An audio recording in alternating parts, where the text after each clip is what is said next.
नमस्कार. मी सत्यजित पंगू, संचालक झंकार स्टुडिओ. पुस्तक निर्मितीचे वेगळे-वेगळे टप्पे आपण पॉडकास्ट या माध्यमातून समजून घेतोय. आणि त्यातली विविध अंग समजून घ्यायचा प्रयत्न करतोय. तर ह्या पुस्तक निर्मितीच्या किंवा त्याची मॅन्युफॅक्चरिंग प्रोसेस म्हणू हवं तर, ह्या सगळ्यामधला अत्यंत इंटरेस्टिंग आणि सगळ्यात महत्त्वाचा जो भाग आहे, तो म्हणजे बुक सेलर असणं किंवा पुस्तक व्यवसाय प्रकाशन व्यवसायातलं रिटेलिंग म्हणू आपण. तर ह्या संदर्भातली जी माझी पण वैयक्तिक उत्सुकता आहेच आहे आणि त्या दृष्टीने आज आपल्या स्टुडिओमध्ये श्री सुकुमार बेरी आलेले आहेत, की ज्यांचे वडील हे स्वतः बुक सेलर होते. 1946 सालापासून फर्ग्युसन कॉलेज रस्त्यावरती त्यांचं दुकान होतं आणि सुकुमार बेरी सर यांना 11वी नंतर मेडिकलला जाण्याची संधी प्राप्त झाली होती. उत्तम मार्क्स होते आणि एक प्रकारे त्यांच्यावर प्रेशर देखील आणलं गेलं होतं असं म्हणू आपण, की "अरे मेडिकलला जा तू." तरीही बुक सेलर व्हायची प्रचंड इच्छा आणि कदाचित घरातनं आलेलं ते असावं किंवा त्यांना ते स्किल आवडलं पण असावं कारण 5वी पासून त्यांनी याच्यात थोडं-थोडं काम केलेलं आहे. तर अशा सुकुमार बेरी सरांची मुलाखत आपण आज घेऊया आणि पुस्तक विक्रीची जी माहिती मग पूर्वीचा इतिहास थोडासा जाणून घेऊ. सध्याची काय परिस्थिती आहे? याच्यापुढे काय असू शकेल? अशा वेगळ्या-वेगळ्या अंगांनी पुस्तक विक्रीच्या किंवा बुक सेलिंगच्या ओव्हरऑल एस्पेक्टचा आपण आज स्टडी करूया. तुम्ही म्हणालात, की अगदी तुम्ही छोटे असताना 5वीत असताना तुमचे वडील तुम्हाला वेगळे-वेगळे टास्क द्यायचे विक्रीचे. तर त्यातला एखादा एक गमतीशीर किस्सा वगैरे सांगू शकाल का आम्हाला? वडिलांची स्वतः त्यांनी अशाच पद्धतीनं अ, काम करत, शिकत असं ते पुस्तक व्यवसायामध्ये आले.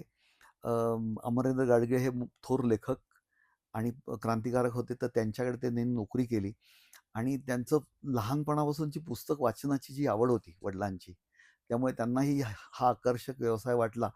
ते जेव्हा बी-एडसारखं शिक्षण त्यांनी पूर्ण केलं आणि त्यांचे जे गुरु रानडे, रावसाहेब रानडे यांना विचारलं, की "मी शिक्षक होऊ का पुस्तक विक्रेता होऊ?" तर ते म्हणले, की "तू पुस्तक विक्रेता झालास तर तुझे 2 चे 3 आकडी, 4 आकडी पैसे तुला मिळू शकतील. हं. शिक्षकी पेशामध्ये ₹10-12 पगार मिळतो, ते अच्छा. जास्त मिळणार नाही. म्हणून मग तू पुस्तक विक्री व्यवसाय चालू ठेव."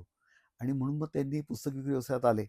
अ, गावामध्ये खूप स्वस्तात दुकानं मिळत असतानाही त्यांनी डेक्कन जिमखान्यावर अ, लांब अशा ठिकाणी सुद्धा जास्त महागाची जागा भाड्याने घेतली आणि अरे वाह! डेक्कन जिमखान्यावरची 3 म्हणजे इंग्रजी धाडसच आहे तेव्हाचं ते. अगदी 3 इंग्रजी पुस्तकाची दुकानं होती आणि पहिलं मराठी पुस्तकांचं दुकान त्यांनी सुरू केलं. अभिनव पुस्तक मंदिर आणि त्यांनी स्वतः त्याची म्हणजे दर सोमवारी अ, ग्रंथालय होतं. त्या ग्रंथालयातली पुस्तकं घरपोच द्यायचे. लोकांना लागणारी पुस्तकं मिळवून द्यायचे, मागवून द्यायचे. त्याच्यातनं त्यांना पुस्तक विक्रीमध्ये होलसेल जो हे आहे, अच्छा. म्हणजे घाऊक विक्रेता, हं, त्या हं. संबंधात त्यांनी अभ्यास केला आणि महाराष्ट्रातल्या जिल्ह्यांमधल्या पुस्तक विक्रेत्यांशी संपर्क साधला. महाराष्ट्रातले म्हणजे अहमदाबाद, बडोदा, अच्छा, म्हणजे इंदोर दूरपर्यंत अगदी. इंदोर वगैरेपर्यंत किंवा हैदराबाद, बेंगलोर, नंतर हुबळी, गदग, धारवाड किंवा गोवा अशा सगळ्या महाराष्ट्राभोवतीच्या सगळ्या अ, जिल्ह्यांमध्ये किंवा तिथल्या भागांमध्ये जे पुस्तक विक्रेते त्यावेळेला मराठी पुस्तकांचे चांगले विक्रेते होते. अच्छा. त्यांच्याशी संपर्क साधून एक चांगलं जाळं तयार केलं. म्हणजे आपण त्याला डिस्ट्रिब्युशन आणि हो, रिटेल हो. असं एक जाळं म्हणतो नेटवर्क. अगदी तर हो. ते त्यावेळेला तुम्ही त्यांनी तुमच्या वडिलांनी वडिलांनी तयार केलं. तयार केलं आणि अशा पद्धतीचा विचारच कोणाकडे नव्हता, की अशा अच्छा. पद्धतीने जाळं करावं आणि त्याच्यातनं हे करावं. नाही त्याची एक छोटीशी झलक म्हणून सांगतो, की अ, आज एखाद्या प्रकाशकाला विचारलं, की "मी तुमची 300 पुस्तक घेतो, प्रत्येक पुस्तक." तर तो प्रकाशक लोटांगण घालेल. बरं. पण त्यावेळेला ज्या 100-125 प्रकाशकांच्या एजन्सीज आम्ही घेतल्या होत्या, त्या प्रत्येक प्रकाशकाचं प्रत्येक पुस्तक, मग ते भले 4 आण्याचं असो किंवा ₹400 असो, त्याची आम्ही 300 प्रती पहिल्या दिवशी विकत घेत होतो. अच्छा बरं. हां. विकत घेत होतो, ऑन सेल नाही. आणि पहिला चेक म्हणजे पहिल्या 1/3 चेक पहिल्या दिवशी पुस्तक आल्यावर लगेच 3 महिन्यांनी दुसरा चेक आणि 6 महिन्यांनी तिसरा. असं करून तो व्यवहार पूर्ण करायचो. आणि ती पुस्तकं आम्ही या सगळ्या अ, विक्रेत्यांना आमच्या खर्चानी ऑनसेल पाठवायचो. हं, हं. 6 महिने क्रेडिट असायचं आणि त्याच्यानंतर असं अच्छा, परिस्थिती 6 महिने क्रेडिट. हां. आणि त्यामुळे त्या लोकांना एखादं पुस्तक ताबडतोब विकलं तर 6 महिने पैसे वापरायला मिळतील ह्या ज्याला आपण लालूची हं, पोटी हं. ते पटापट विकून टाकायचे आणि त्यावेळेला तिथे ग्रंथालय वगैरे होती अच्छा. आणि वाचकही होते. त्यामुळे त्यांना सांगायचं, की हे पुस्तक अजून भारतात कुठेही नाही आलेलं किंवा महाराष्ट्रात कुठेही नाही पोहोचलेलं, आपल्याकडे आलेलं आहे. असं म्हणून ते त्यांना लगेच ते विकायचे. ओके. अशा पद्धतीने सगळ्या पुस्तक विक्रेत्यांना मोठं प्रोत्साहनात्मक ज्याला सपोर्ट म्हणतो किंवा त्यांना संधी उपलब्ध करून दिली होती. ही वडिलांनी दिली. अच्छा. आणि तुम्हाला हे सगळं त्यांच्याकडून शिकायला मिळालं. हो. मग ते तुम्हाला मुद्दाम शिकवायचे, की "बाबा हे असं असतं, असं असतं" का तुम्हाला अ, स्वतः शिकू द्यायचे त्याच्यात? ते कधीही त्यांनी हे कर तू असं नाही सांगायचे. हं, हं, हं. तू तुझ्या मनाने काय-काय तुला वाटतं तसं करायचं, असं सांगायचे. म्हणजे 5वीत असताना त्यांनी मला सांगितलं, की हे 200 कागद घे. त्यावेळेला श्रावण महिन्याच्या अगोदर एक नागोबा नरसोबा किंवा जिवतीचा कागद म्हणतात त्याला, हो, बरोबर. तर तो 2 पैशाला असायचा. तर ते म्हटले, "हे कागद घे." जो हात वर करायचा, जोरात ओरडायचा, "नागोबा नरसोबा 2 पैसे." असं म्हणून चिल्लर दिली होती. ती देऊन त्यांनी सांगितलं, की "जा सगळ्या गल्ल्यांमधनं जाऊन 200 कागद विकून ये." आणि आम्ही त्या पद्धतीनं विकलो. मग आम्हाला काही असं वेगळं वाटलं नाही, की बाबा मी कसं करू हा प्रश्न नव्हताच. त्यांनी सांगितलं कर, केलं. किंवा संध्याकाळी 7 नंतर त्यावेळेला सगळीकडे दिवे म्हणजे अंधार असायचा. 7 नंतर सांगायचे, की जा नाईकांकडे 4थ्या गल्लीमध्ये पुस्तक देऊन ये प्रभात रोडच्या, की आम्हाला तो पत्ता बाकी काही नाही, तू शोध ना. असं म्हणले, की संपलं आमचं. अच्छा. मग आमच्याकडे ते आलं. मग आम्ही ते कंपाऊंडच्या वरचे बोर्ड-बीड असतील ते बघायचो. कुठेही बोर्ड नसायचे त्यावेळेला. फक्त भांबुर्डा 835-37 वगैरे असे बारीक पत्रे असायचे 4 इंचीचे. पण एखादा व्यक्ती तिथे जर घरामध्ये दिवा लावून बसलेलं असलं, की त्याला जोरात ओरडायचं, की "नाईक!" किंवा ते म्हणे, "ओ ना हा गे इथे आखे आहेत. नाईक पलीकडे 3ऱ्या बंगल्यामध्ये आहेत." अच्छा, त्या पत्ता मिळाला म्हणजे. पत्ता मिळाला. मग त्यांच्याकडे पुस्तक द्यायचो. हं, हं, हं. अशा पद्धतीनं कुठेही तू जा. तू तू तुझे शोधून काढ. तू तुझं काम कर. मी तुला सगळं सांगत बसलो तर तू काय करणार? अच्छा. अशा पद्धतीने त्यांनी हे केलं. ते म्हणायचे, की रुचिरा कोणी विकतं? म्हणून मला ते म्हणायचे, "तू न खपणारं पुस्तक विकून दाखव मला." त्या काळात साधारण आध्यात्मिक पुस्तकांची विक्री जास्त व्हायची का हो? हो. मग म्हणजे आता आध्यात्मिक विषय आला तर जेव्हा आता फॉर एक्झाम्पल आपण तुकारामांची गाथा म्हणतो. त्या काळात म्हणजे हस्तलिखित पुस्तकं असणार नाही. तर त्या काळात बुक सेलर किंवा रिटेलिंग वगैरे अशी काही कन्सेप्ट होती का? होती ना. म्हणजे परदेशात म्हणा किंवा आपल्या हं. इथे वगैरे असं? होती.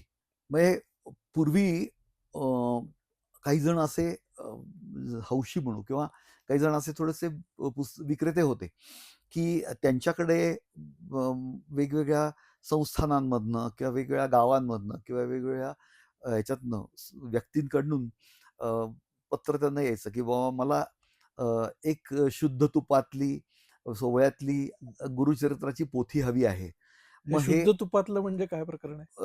गाईचं तूप जे असतं ते एखाद्या हंडीच्या खाली ते लावून अच्छा. ते जर आगीवर धरलं तर त्याच्या काजळी जी असते हां, ती हां, हां. काळी असते. त्याला अच्छा, ती शाई म्हणून. म्हशीची शाई म्हणतात त्याला. बरं. तर त्याच्यावर त्यांनी आणि ते सुद्धा सगळं हे सगळं अत्यंत पावित्र्य राखून करायचं. म्हणजे अच्छा. सोवळ्यात बसायचं स्नान संध्या करून आणि मग ते ते ते काळी म्हशीची शाई ती टाकानी म्हणा किंवा बोरुनी म्हणा हे सगळे लिहून काढायचं आणि ते पुस्तक ते त्यांना हे करायचं. त्यावेळेला ती खूप महाग पुस्तक असायची. कारण ते पुस्तकाचा कागद जो आहे, तो जुनरी कागद म्हणून म्हणतात, की त्याला ओके. जुन्नर हे कागद तयार करण्यातलं एक फार मोठंच हे होतं, की तो कागद शेकडो वर्ष टिकतो, अशी त्याची खासियत आहे. बरं. तर ते करायचे. त्यामुळे मग त्या कागदाचे उपयोग खूप होते. हं. अशा पद्धतीच्या पोथ्या, त्या त्या पद्धतीनं कापून घ्यायचे. ते मोठे कागद असे तावच्या ताव.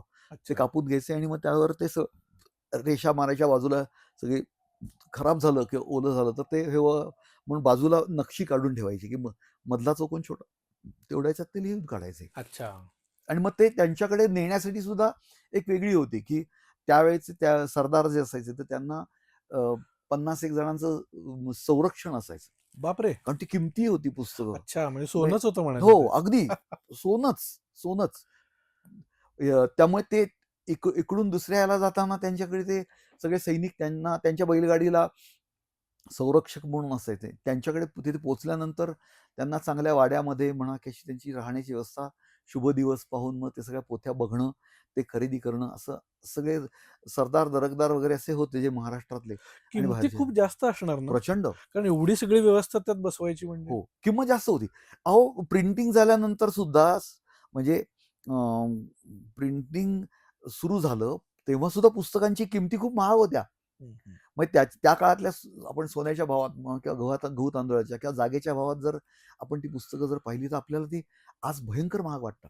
हं, हं. आणि आज त्या मानाने आजची पुस्तकं मात्र म्हणजे संख्येमुळे हं. आणि एकंदरीत ह्याच्या प्रसारामुळे, शिक्षणाच्या प्रसारामुळे आता खूप स्वस्त वाटतायत पुस्तकं. मला तुमच्याशी बोलताना मगाशी एक तुम्ही छान किस्सा सांगितला होता, की बुक सेलर आणि बुक सेलिंग माध्यमातून म्हणजे विचार पोहोचवणे या प्रक्रियेतून क्रांती होऊ शकते. हां. तर तो किस्सा मला ऐकायला आवडेल. अरे बापरे! गंमत कशी आहे, की म्हणजे हायडेलबर्ग ते प्रिंटिंग कारखाना सुरू झाला छपाईच्या मशीनचा.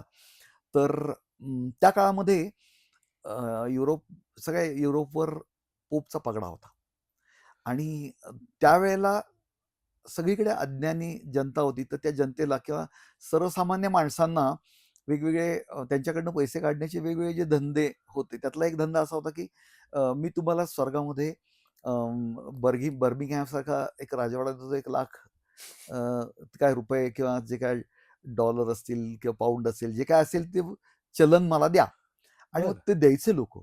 त्यासाठी अरे त्यांना एक वाह! छोटं इंटरेस्टिंग. हे मिळायचं, कार्ड मिळायचं, की तुम्हाला हे कार्ड दाखवा, तुम्हाला तिथे राजवाड्यात मोठ्या बंगल्यामध्ये राहायचं असेल तर इतका, तुम्हाला घरात राहायचं असेल तर इतका. असं प्रत्येकाकडनं ते, तुम्ही स्वर्गात गेल्यानंतर तुम्ही राहणार कुठे याचा तुमचा प्रश्न आम्ही सोडवतो, असं म्हणून ते त्यांच्याकडनं पैसे घ्यायचे. तर त्याच्या प्रचंड येणाऱ्या पैशामुळे तिथे भ्रष्टाचार आणि अनैतिकताही प्रचंड वाढलेली होती. म्हणजे तिथले जे मोठमोठे धर्मगुरू जे होते, तर ते सगळेजण तशा या सगळ्या गोष्टींनी खूप हे झाले होते, म्हणजे त्याच्यात गुंतलेले होते.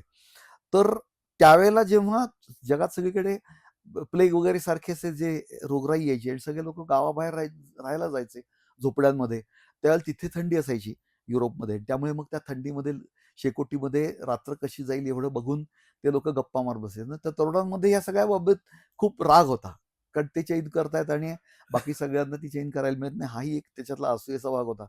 आणि मग त्याच्यातनं एक बोकॅशिओ नावाच्या माणसाला द डिकॅमेरॉन म्हणून अशी सगळी कथा सुचली, की यांचे सगळं भ्रष्टाचार आणि अनैतिकता ती ओह! त्या पुस्तकामधनं त्यांनी मांडली.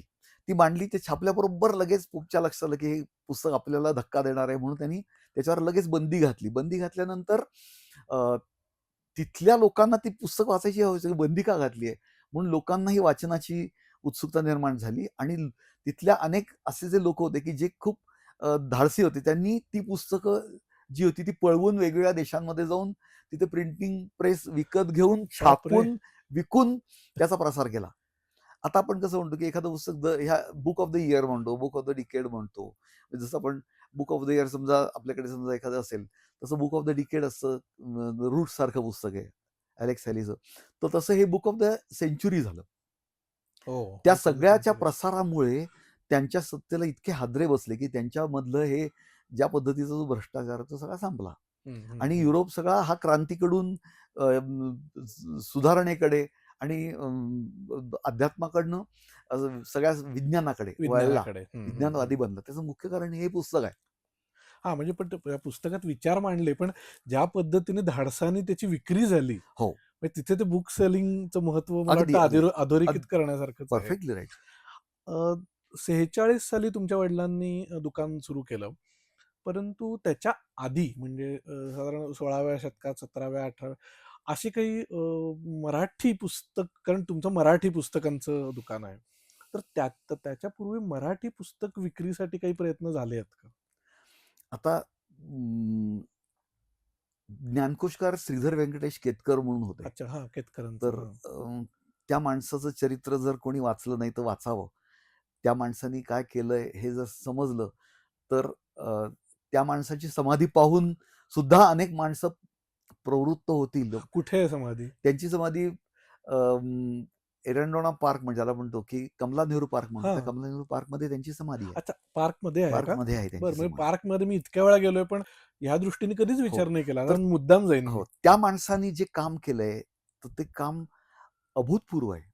मग अशी मी म्हणतो, की मराठीला अशी ज्याला एवढी ज्ञानी, एवढी त्यागी माणसं अ, मिळाली, त्यांची एक परंपरा मोठी निर्माण झाली.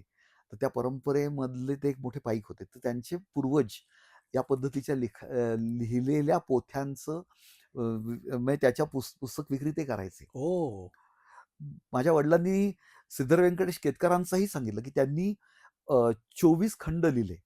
महाराष्ट्रीय ज्ञानकोश म्हणून. प्रत्येक खंडाची किंमत ₹4 आणि ₹100 तो संच होता. ते ट्रंकेमध्ये तो प्रचंड संच जो मोठा संच आहे. म्हणजे आजच्या आपण असं म्हणूया, की अ,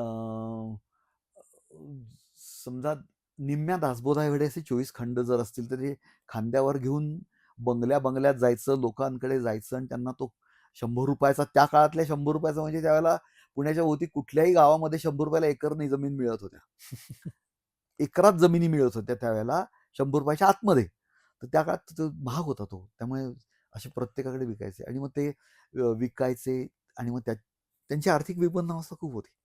मग पण त्यांनी ते कधीही सोडलं नाही. सोडलं नाही काम. हं, हं, हं. अशी त्यागी माणसं आपल्या मराठीत झाल्यामुळे मराठी भाषा म्हणजे खूप समृद्ध झाली आहे असं मला वाटतं. म्हणजे एक प्रकारे पुस्तक विक्रीमुळे लेखक घडत गेला, असं म्हणू शकतो का आपण? हो.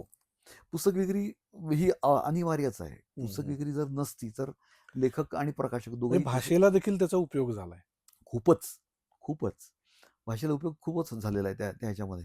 कारण पुस्तक विक्रेत्यांमुळे एका गावापेक्षा अनेक गावांमध्ये पुस्तक विक्रेते तयार झाले. त्यांनी त्यांचा प्रसार केला आणि तो प्रसार केल्यामुळे प्रकाशकांना पुस्तकं विकता आली. लेखकांना पुस्तकं लिहिता आली. असं. आता गावांचा इथं रेफरन्स आला, म्हणजे अनेक गावात ती चेन नेटवर्क तयार झालं. मला सांगा, की सर्वसाधारणपणे शहरी भाग, ग्रामीण भाग आणि आता सध्या Amazon आणि या माध्यमातून ऑनलाईन विक्री होते. या प्रत्येक प्रकारामध्ये बुक सेलरची स्ट्रॅटेजी, सेलिंगची स्ट्रॅटेजी वेगळी-वेगळी असते का हो? म्हणजे कशा पद्धतीने ॲज अ बुक सेलर म्हणून तुम्ही विचार करता, की मला पुस्तकाच्या प्रकारावरून ठरतं, की आणि कशावरून ठरतं, की मला हे शहरात जास्त खपवलं पाहिजे, त्याचा प्रसार ग्रामीण भागाकडे करायला पाहिजे किंवा हे ऑनलाईन माध्यमातून जास्त जाईल आणि मग त्या दृष्टीने तुम्ही काय वेगळे-वेगळे प्रयत्न करता का? पुस्तक विक्री पूर्वी अगदी सरदोपट होती. दुकानात ग्राहक यायचं, पुस्तक मागायचं, पुस्तक द्यायचं. ते त्यांच्या आवडीचे विषय असतील त्याप्रमाणे पुस्तकं आपण द्यायचो. वैविध्यपूर्ण पुस्तकं होती आणि ते मागायचे लोकं त्या पद्धतीनं. खेडेगावामधनं आजही फार मोठ्या प्रमाणावर काय चालत असेल तर सेल्फ डेव्हलपमेंटची पुस्तकं सगळ्यात जास्त हो खपतायत. का?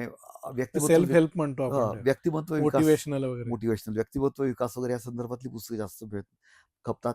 एक आणि दुसरी म्हणजे वेगवेगळ्या परीक्षांची पुस्तकं. हो. मग UPSC, MPSC असेल म्हणजे शहरातला अ, 1% विद्यार्थी 1% शहरातला हा UPSC, MPSCकडे वळतोय. पण खेडेगावातले जवळ उलटे 99% 99. विद्यार्थी मनातल्या मनात अशी हे धरून असतात, की आपण UPSC, MPSC करून आपलं भवितव्य उज्ज्वल करू. ऑनलाईनमध्ये मात्र सर्व याच्यात एक्झामिनेशनची पुस्तकं कुठलीही म्हणजे पहिलीपासून ते कुठले PhDपर्यंत सगळ्या ह्याच्यातली जी एक्झामिनेशनची पुस्तकं आहेत ती सर्वात जास्त खपतायत. कारण अनेक प्रकाशकांची पुस्तकं ही म्हणजे आता नुसत्या CBSEचं म्हटलं तर 150-200 प्रकाशक असतील हो. भारतभरात. मग त्यांची सगळ्यांची पुस्तकं एक जण कोणीच ठेवू शकत नाही. कारण अनेकांची पुस्तकांची 4-4 हजार पुस्तकं आहेत. उदाहरणार्थ नवनीत आहे किंवा हं. दिल्लीतले काही प्रकाशक आहेत, की ज्यांची 2-4 हजार, 2-4 हजार पुस्तकं आहेत. एस चांद असेल म्हणा किंवा रत्नसागर म्हणा. तर यांची पुस्तकं प्रचंड प्रमाणात. तर ती सगळी कोणीच ठेवू शकत नाही. मग त्यांना ते ऑनलाईन विकणंच एकमेव उपाय अच्छा. असतो, की ऑनलाईन विकायचं. मग त्यावेळेला त्यांची जी काही यंत्रणा असते, ती यंत्रणा ते Amazonशी जोडतात आणि त्याच्यातनं ती पुस्तकं सगळ्यात जास्त खपतात. हं, हं, कारण हं. एकदा शाळांची बरेच आपल्या शाळा सगळ्या मनी मॉन्गर आहेत. त्यामुळे काय म्हणजे त्यांना त्यांची छपाई चालू असते. पण पहिल्यांदा जेवढ्या विद्यार्थ्यांच्यासाठी पुस्तकं मागवतात, तर एखादं पुस्तक हरवलं किंवा एखादा नवीन विद्यार्थी आला, तर ते तुम्ही तुमचं बघून घ्या, असं म्हटल्यानंतर मग त्या विद्यार्थ्याला Amazon किंवा अशा काही दुकानदार, आम्ही मोठे गावातला जो एखादा दुकानदार असेल असेल तो. त्याच्याकडे त्याच्याकडे ऑर्डर देऊन मागवून घेण्याशिवाय दुसरा काहीच पर्याय नसतो. हं, हं, हं. त्यामुळे ते विक्री चांगली चालते. हं. पण तिथपर्यंत फक्त ते पुस्तक पोहोचलं पाहिजे. पोचलं पाहिजे. आणि हळू-हळू शहरातला जो वाचक वर्ग जो आहे, तो शहरच त्यावेळेला खूप समृद्ध होती आणि शांत होती. हं, हं. त्यामुळे आता आता ती शहरं शांत राहिलेली नसल्यामुळे पुस्तक विक्रीचं प्रमाण थोडं कमी झालं आहे. अच्छा. पण मात्र ते खेडेगावांकडे वळलेलं आहे असं. हो का? हो, खेडेगावाकडे वळलंय असं म्हणू वळलेलं आहे. हो, शकतो हो. आपण. कारण त्यांना तेवढा वेळ आहे. म्हणजे अगदी फिक्शन, नॉन फिक्शन सगळंच. सर्व, सर्व, सर्व. हो. हं, हं. त्याचा थोडा एक प्रॉब्लेम असा आहे की बाबा आजही अनेक जण पुस्तक वाचताना काही त्याच्यात धोकाच स्वीकारत नाहीत. म्हणजे आपण रिस्क म्हणतो, की कोणीतरी 4 लोकांनी सांगितलं तर ते पुस्तक घेणार. अच्छा. तोपर्यंत ते कोणाची तरी चांगली प्रतिक्रिया येईपर्यंत ते थांबतात. हं, हं, हं. म्हणजे असं जसं आपण अनेक ठिकाणी बऱ्याच ठिकाणी असं होतं, की गेले 2-4 पुस्तक पहिली कव्हर चांगलं वाटलं घेतलं. अशा पद्धतीनं काही काही जणांचा मग काही जणांची खरेदी असते. पण छोट्या गावांमध्ये अजूनही कोणतरी सुचवायला लागतं, की हे पुस्तक चांगलं आहे तुम्ही वाचा म्हणून. हं, हं. यावरून एक मला प्रश्न म्हणजे उत्सुकतेपोटी सुचला म्हणून. एखादं पुस्तक तयार झालं, तर त्या पुस्तकाचा कोणता भाग सगळ्यात आकर्षक असावा, की जेणेकरून बुक सेलरला ते विकायला सोपं जाईल? पुस्तकच खूप आकर्षक असावं. त्याचा विषय, त्याची मांडणी, त्याचं कागद, त्याची छपाई, त्याचं मुखपृष्ठ, त्याचं ब्लरवरचं म्हणजे पाठीवर असलेले त्याचे रूपरेषा आणि किंमत. सर्व जर चांगले असतील तर पुस्तकं नक्की खपतात. म्हणजे तुम्हाला काय सोपं पडतं? की म्हणजे डिस्प्ले सोपा पडतो का कसं म्हणजे? पूर्वी डिस्प्लेवर पुस्तकं खपायची. अच्छा. नंतर प्रदर्शनं सुरू झाली. माणसं थोडीशी म्हणजे कुटुंबातनं ती विभक्त कुटुंबापर्यंत पोहोचली. मग त्यावेळेला त्यांनाही असं वाटायला लागलं, की मी काय खरेदी करतोय हे लोकांना कळू नये. त्याला फेसलेस पर्चेस म्हणतो मी. अच्छा. तर तो तो तशा त्यामुळे मग ते प्रदर्शनांमध्ये पुस्तक विक्रीला आम्हाला जास्त संधी उपलब्ध झाल्या. खूप मोठ्या प्रमाणावर डिस्प्ले व्हायला लागला, की दुकानात आम्हाला तेवढा डिस्प्ले करणं शक्य नसतं. हं, हं. त्यामुळे तिथनं जास्त पुस्तक विक्री व्हायला लागली. म्हणून मग प्रदर्शनांची संख्या वाढली. आता प्रदर्शनावरती विषय आलाय, तर मी असं ऐकलंय, की मराठी पुस्तकांना प्रदर्शनाच्या माध्यमातून सर्वत्र पोहोचवण्यात तुमचा सिंहाचा वाटा आहे. म्हणजे तुम्ही प्रकाशन संघाचे कोषाध्यक्ष आहात, परंतु ॲज अ बुक सेलर म्हणून तुम्ही त्या वेळेला नवीन-नवीन संधी शोधल्या आणि तुम्हाला असं लक्षात आलं, की प्रदर्शन हे एक भयंकर मोठा सोर्स आहे. तर त्या संदर्भातील काही गोष्टी आम्हाला सांगाल का? की तुम्हाला ते कसं सुचलं किंवा तुमचे त्यावेळचे प्रयत्न काय होते? आम्ही म्हणजे घाऊक विक्रेते आणि किरकोळ विक्रेते दोन्ही होतो. अ, वडिलांनी 1964 साली हिराचंद नेमचंद वाचनालय सोलापूर इथे अ, पुस्तकांचं प्रदर्शन अ, वडिलांचे एक चांगले मित्र शामराव कोपर्डेकर, इंद्रायणी साहित्य त्यांच्याबरोबर त्यांनी प्रदर्शन भरवायचं ठरवलं आणि त्यावेळेला त्यांनी त्यावेळेस काही लोकांचं साहाय्यही घेतलं. म्हणजे जाहिरात म्हणून.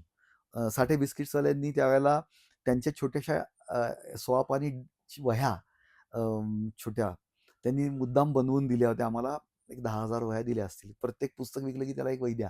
असं त्यांचं एक प्रेमळ होतं. कारण ते आमच्या शेजारी राहत होते पूर्वी.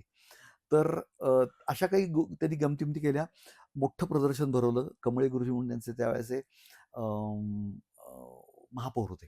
त्यांच्या बरं. हस्ते त्याचं उद्घाटन वगैरे केलं आणि तिथे त्यावेळेला हॉटेलं नव्हती. त्यामुळे खूप लांबवर जेवायला जायला लागायचं वगैरे त्यांनी. पण मग त्याच्यात ते जे कष्ट घेतले, माझे आई-वडील आणि शामराव आणि त्यांच्या पत्नी अशांनी ते प्रदर्शन भरवलं आणि अत्यंत यशस्वी करून दाखवलं.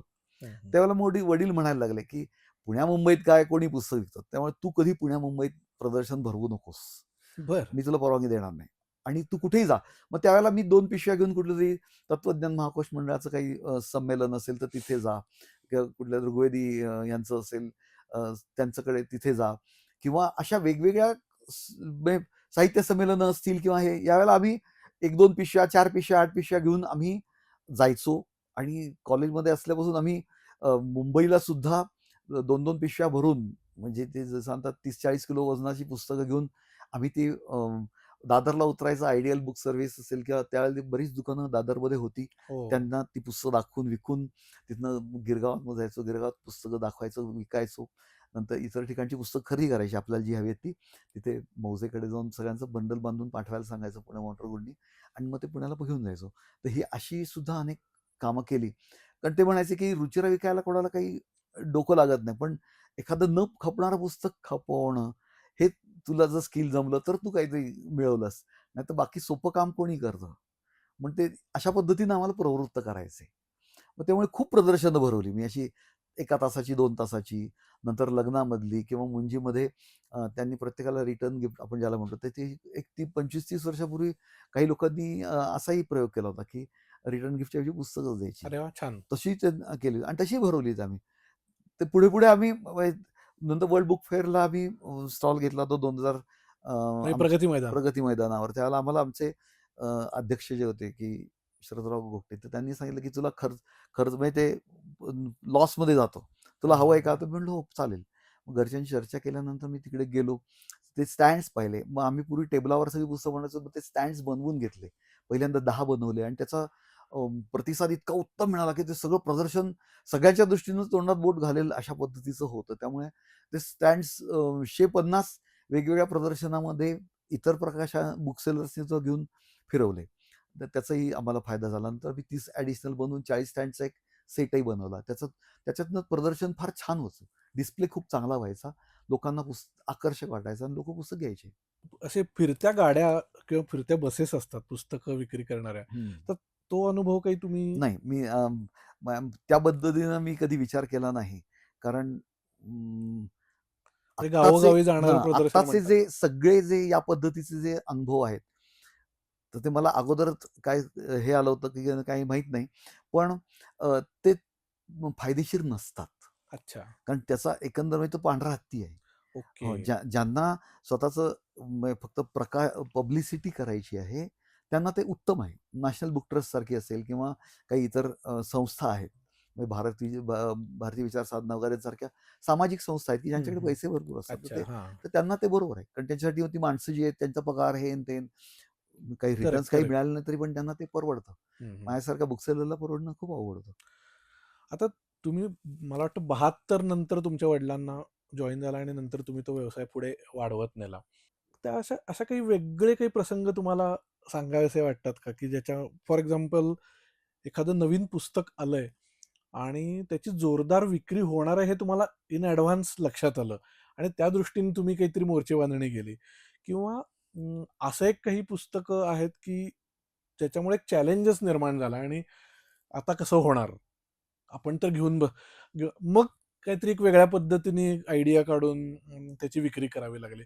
असे काही प्रसंग तुम्ही आम्हाला सांगू शकाल का? असा एक खूप मजेशीर प्रसंग आला. माझा एक मित्र आहे अमृत पुरंदरे म्हणून बाबासाहेबांचा मुलगा. अच्छा. तो माझ्या वर्गात होता. त्यामुळे खूप जुनी ओळख. तो एक दिवशी आला म्हणला, की आम्ही राजा शिवछत्रपती प्रकाशित करतोय. तर मग झालं म्हणलं, की मी म्हणलं लगेच, की "हो, मी करतो. काय काम आहे त्याचं?" कारण आमची मैत्री ही इतकी होती, की त्याच्यात बाकी कसलाही मग पुढे बोलण्याचा संबंधच नव्हता. तो म्हणला, "मी तुला काही फार कमिशन देऊ शकणार." मी म्हटलं, "कमिशन मागितलं का मी तुला?" काही नाही मागितलं. मग त्यांनी सांगितलं, की ₹40 ला पुस्तक आहे आणि ते तू बुकिंग करायचं. तुझ्याकडे 3 पुस्तकं देतो आणि मग लागली की मला फोन कर वगैरे सगळं झालं. आणि मीही अगदी सहजपणे कॅज्युअली घेतलं. एस-पी समोर आमचं दुसरं दुकान आहे अभिजात म्हणून. ते माझ्या हो, काकाचं आहे. तर बरोबर. ते तिथे सकाळी दुकान उघडायला गेलो तर रांग लागलेली होती आणि आम्ही पुढे जायला लागल्यावर माणसं मागनं ओरडायला लागले, "ओ," म्हणले, हे इथं रांग लागली आहे तुम्ही कुठे पुढे घुसताय?" त्यातल्या एकाने लगेच मला ओळखलं. म्हणलं, "होय, मालक आहेत." "हो का?" मग एकदम सगळीकडे आनंदोत्सव निर्माण झाला. "मग ते आज बुकिंग चालू आहे ना?" म्हणले, "हो." मग मला कल्पनाच नव्हती. पण माझी मित्रमंडळी खूप होती, की जी माझ्या दुकान उघडायच्या अगोदर मग तिथे थांबलेली असायची. मग ते सगळेजण तिथे होते. मग मग प्रत्येकाला सांगितलं, की अशा पद्धतीने पावती बनवायची. मग त्यांना पावती कशी बनवायची शिकवलं आणि सकाळपासून अनेक दिवसेंदिवस नुसत्या पावत्या बनवत होतो. हे झालं पावत्या सगळे पैसे त्याला नेऊन पोहोचवले वगैरे ते सगळं झालं. आणि मग तो म्हणला, "अरे पुस्तक तयार झाले." तर म्हणलं, "दे पाठवून सगळी." तर तो म्हणला, की "काय तुझ्या डोक्यात काय आहे?" तो म्हणला, "माझं दुकान खूप छोटं आहे. त्यामुळे किती पुस्तकं होती?" तो म्हणला, "मी एक टेम्पो पाठवतो. बरं. तेवढे टेम्पो भरून पुस्तकं तू पहिल्यांदा घेऊन ठेव आणि मग सांग मला." आणि ते पाहिलं पुस्तक फार म्हणजे मोठी. 8 फुटापर्यंत त्याची आम्ही सगळ्या त्या कागदाचे हे होते, बंडलं होती ती सगळी अशी रचली आणि लक्षात आलं, की अरे, आपण जी नोंदली त्याच्या 1/4 सुद्धा पुस्तकंही नाही आहेत. हो. एवढी पुस्तकं होती आणि अक्षरशः पावती पुस्तकांचे गठ्ठे होते ते आणि मग पावती क्रमांकावरनं ती पावती त्या तिथे ठेवून खोडायची आणि मग पुस्तक द्यायचं. असं करायला लागल्यावर एक एक 15-20 पुस्तकं देऊन झाली. एकाने विचारलं, की "अहो, याला प्लास्टिक कव्हर पाहिजे होतं राव." तर ते माझ्या डोक्यात कल्पना आली, बंधूंच्याही डोक्यात कल्पना आली.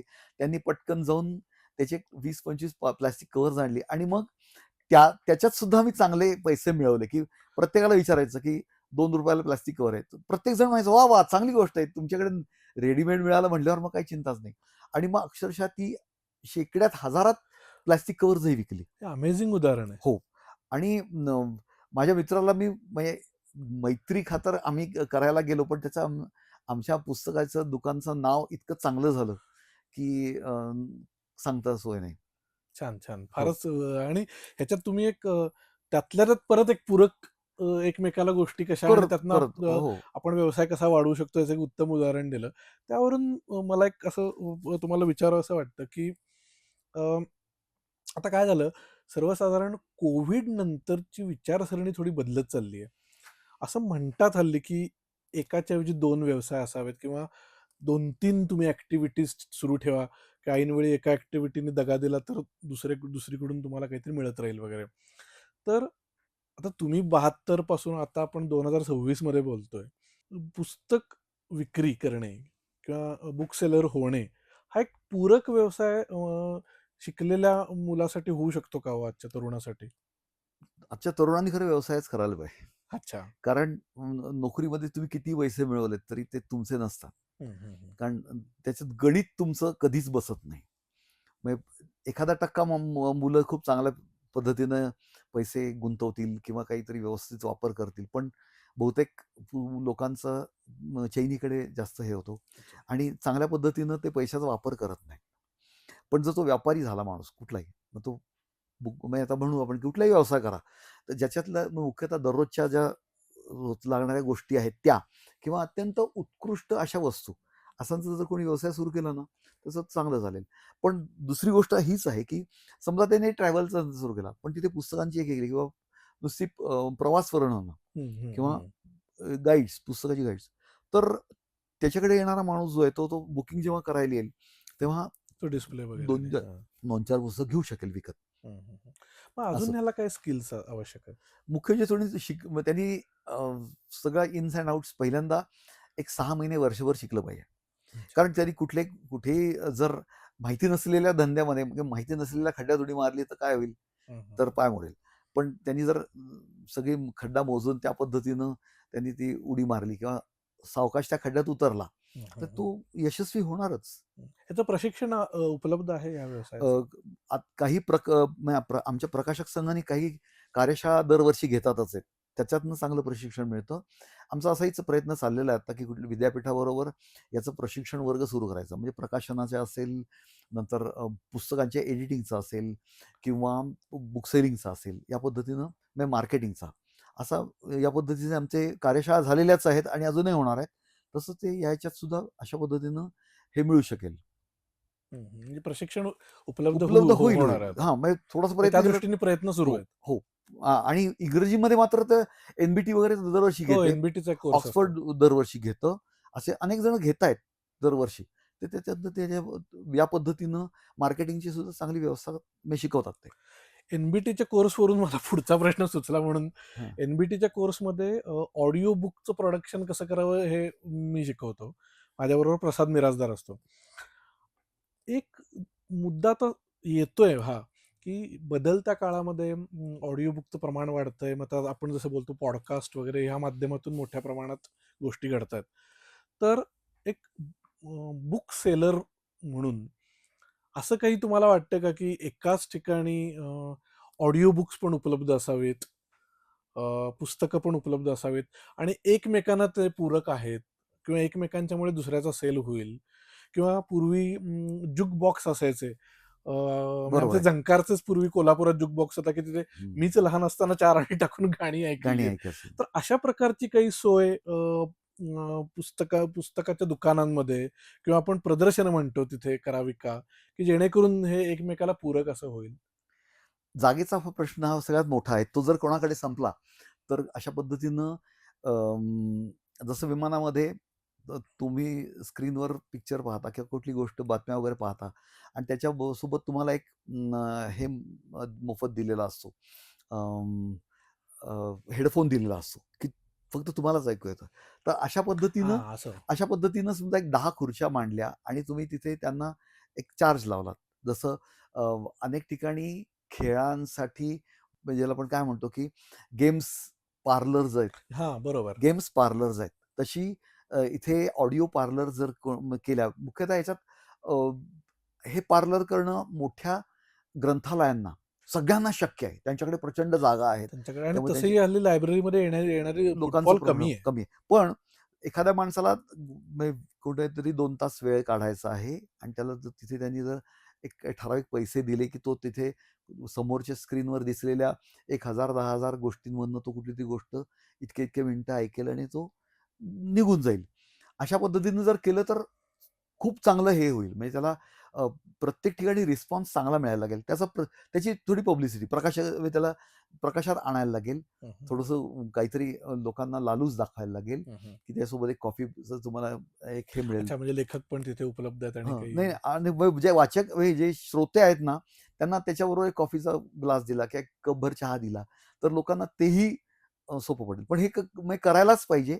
पण अजून कोणा डोक्यात येत नाही. याचं दुसरंही एक कारण असं आहे, की आपल्याकडे थोडीशी आपण ज्याला प्युरिटन म्हणतो किंवा एका सरधोपट, की समजा तुम्ही एखाद्या पुस्तक विक्रेत्यानी जर काही वेगळं काही ठेवलं समजा, भाजी ठेवली किंवा नुसते आंबे विकायला ठेवले किंवा द्राक्ष विकायला ठेवली, तर लगेच नाकं मुरडतात. हो.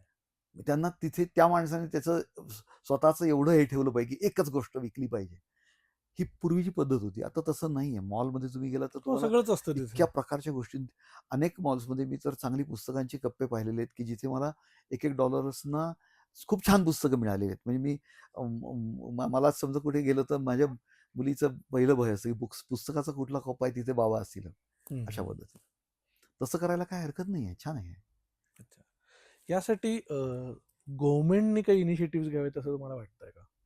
फार मोठा इनिशिएटिव्ह गव्हर्नमेंटनीच घ्यायला पाहिजे. अच्छा. कारण आज काय झालेलं आहे, की म्हणजे त्या अभयभंगाने जसं सांगितलं होतं किंवा 10% जर फक्त पैसे त्या आदिवासींना मिळाले तरी क्रांती संपेल तिकडची. तसं त्यांनी जर व्यवस्थित ह्या गोष्टींचा वापर केला, त्यांच्या सत्तेचा वापर केला, तर खूप चांगलं होईल. एकदा असं एक सरकारने एक जी-आर काढला होता, की प्रत्येक जिल्ह्याच्या ठिकाणी तिथल्या महानगरपालिका, नगर परिषदा यांच्या जागा भरपूर आहेत. तिथे पुस्तक विक्रीसाठी एक 500 स्क्वेअर फुटाचं एखादं दुकान अगदी कमी भाड्यामध्ये, 1 दशांश भाड्यामध्ये द्यावं. तर त्याचा फॉलोअप घेताना त्या सगळ्या जिल्हा प्रमुखांनी सांगितलं, की आमच्याकडे काही आलेलं नाही आहे. आम्ही त्यांना आमची कॉपी दाखवली, ही मागवून घ्या तुम्ही. नाही आम्हाला त्याची काही जरूर नाही आहे. अशा पद्धतीनं म्हणजे उत्कृष्ट कोल्लं, विटी दांडूत बरं. जसं कोलतात तशी कोलतात विटी तसं. त्यांच्या जवळ येऊ नये म्हणून त्यांनी सगळं ते कोल्लं. त्यांनी नंतर ते काही त्यांच्या मित्रांना ते त्याच्यातली संधी उपलब्ध करून दिली. पण ते सगळे राजकीय पुढारी होते. ते सामान्य माणसाकडे बुक सेलर्स कोणी नव्हते. त्यातली दुर्दैवाची बाब अशी आहे. तर तसं जर केलं, की प्रत्येक तालुक्याच्या प्लेसला एक दुकान पुस्तकांचं झालं. त्याच्यात 80% पुस्तकं आणि 20% इतर गोष्टी. म्हणजे स्टेशनरी असेल किंवा काही बाकी भाजी-बिजी असेल, झेरॉक्स असेल, तर ते चालेल. तर तुम्हाला सांगतो, की हा व्यवसाय इतका रूट लेव्हलपर्यंत जाऊन पोहोचेल, की बस. की जो आज परदेशामध्ये तिथले मॉल्स काम करतायत. तिथली ग्रंथालय काम करतात. हं, हं. ती ग्रंथालय एवढी ॲडव्हान्स्ड आहेत, की एका ग्रंथालयामध्ये भारताच्या काय 26 जानेवारीच्या बद्दल बाहेर असा स्टँड लावला होता 4-5 फुटी, 7-8 फुटी लांब आणि त्याच्यात भारतीय पुस्तकं ठेवली होती. त्याच्यामध्ये नवनीतच्या पुस्तकांचं मी पाहिल्याबरोबर मी त्यांचा फोटो काढून नवनीतला पाठवून दिला. कारण अरे मी इथे. त्यांचाही विक्रेता आहे. त्यामुळे त्यांना ते फार बरं वाटलं होतं, की कुठल्यातरी सॅन डिएगोसारख्या गावामध्ये आपली पुस्तकं पोहोचलेली आहेत आणि तिथे ती छानपैकी भारताच्या झेंड्यांचे कागद पताका लावून ती ते भारताचं बद्दल तिथल्या काही भारतीय लोकांना आकर्षित करतायत. ही गोष्ट खूप अवघड आपल्याकडे नाहीये. पण ते करत नाही कोणी. इच्छाशक्ती हवी. इच्छाशक्ती हवी. ग्रेट. बेरी सर, आज तुम्ही झंकार स्टुडिओमध्ये येऊन एकंदरीतच बुक सेलिंगची सगळी प्रक्रिया व्यवस्थित उलगडून त्यातले किस्से अ, चॅलेंजेस, अपॉर्च्युनिटीज, संधी हे सर्व तुम्ही अत्यंत छान पद्धतीने आमच्या श्रोत्यांना सांगितलं. याबद्दल तुमचे मनापासून आभार. आणि तुम्ही आत्ता गव्हर्नमेंटनी काय करावं या दृष्टीने जे काही मुद्दे मांडलेत, तर मी अशी सदिच्छा व्यक्त करतो, की हा तुमचा निरोप हा सरकारपर्यंत पोहोचावा आणि सरकारने तुम्हालाच अपॉइंट करावं आणि ही सगळी सिस्टीम तयार करून घ्यावी. तर इथे तुम्ही आलात याबद्दल हो, पुन्हा एकदा मनापासून धन्यवाद. धन्यवाद.